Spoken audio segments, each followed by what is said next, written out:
Right, question 7a says, use the definition of absolute value to write each expression without the absolute value signs. So 7a says we have to write this expression, the absolute value of x plus 5, without the absolute value signs.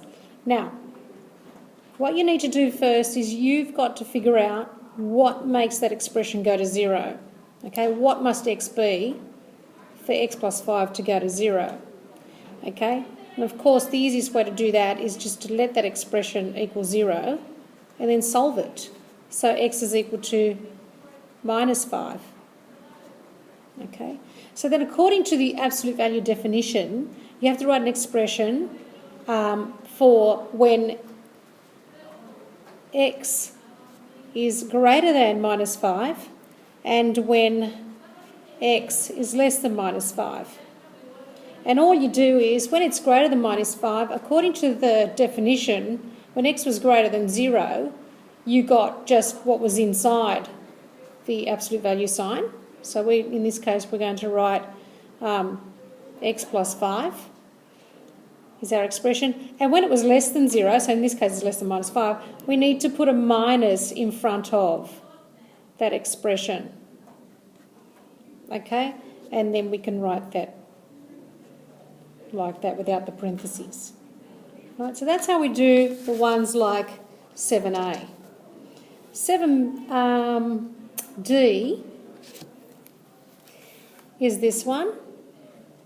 Okay, looks different, but you do the same thing. So you've got the absolute value of 2y minus 6.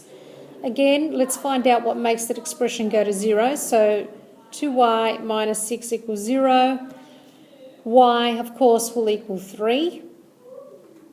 Okay, so therefore you have to write an expression for when y is greater than 3 and when y is less than 3. When it's greater than 3, that stays as you see it, 2y minus 6. And when it's less than 3, according to the definition, you have to put a minus in front of that. Okay, so it's minus 2y minus 6. And that will become minus 2y plus 6, or you could write 6 minus 2y. Okay, I'll do h. All right, so h is done in a similar way. So you have the absolute value of 5x minus 2.